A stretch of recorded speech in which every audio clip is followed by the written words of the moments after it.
So then that asks the question, what is ethical hacking? So ethical hacking, here's a great definition. It involves the use of hacking methods and concepts technically, as well as tools to discover weaknesses for security systems.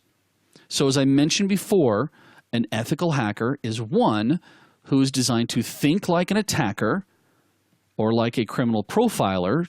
You should be thinking, how would they try to get in to do things like steal passwords or usernames, or what would they be doing to look at vulnerabilities?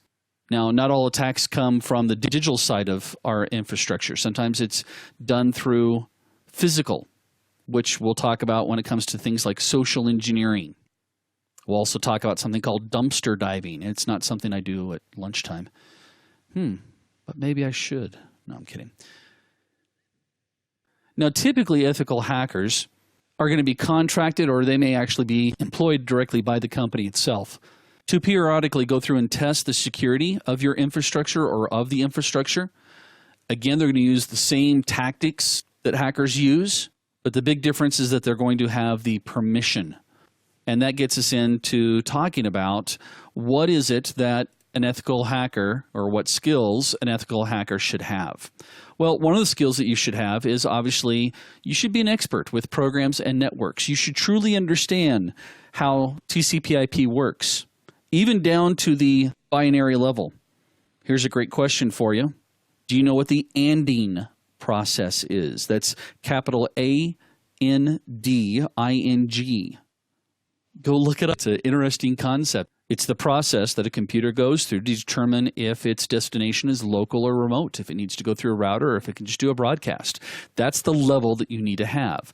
As far as programs are concerned, I'm not saying that you need to be an expert in QuickBooks and an expert in Photoshop, but you should understand how programs install, what modifications they make, i.e. the registry in the Windows world, as well as what security issues they might actually create. You should also be proficient with what we refer to as vulnerability research, and we'll talk about this one a little bit later on. When it comes to vulnerability research, you should be trying to keep yourself aware of what's going on in the industry. Trust me, once a doctor becomes a doctor, he doesn't stop learning.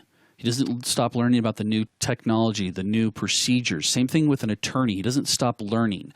Same thing, let's take this all the way down to hairdressers. Hairdressers don't stop learning. And it's the same concept here. You should be very proficient with finding out and being aware of new vulnerabilities that are coming out.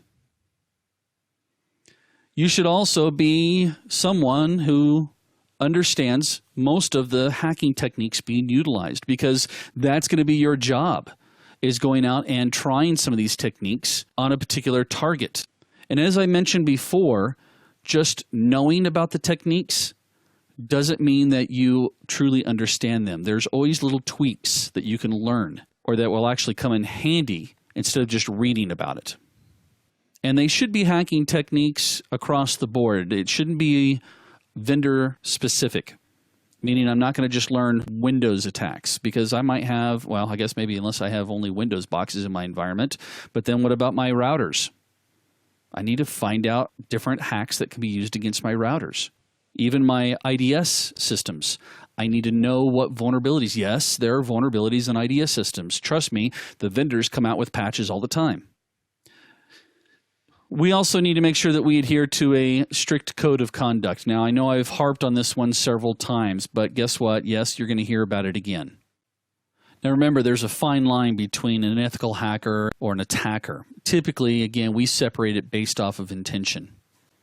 So as an ethical hacker, you have to agree to a very strict code of conduct. And as you remember, EC Council requires you to hold up that code of conduct. Some of the things that you agree to is private information is private.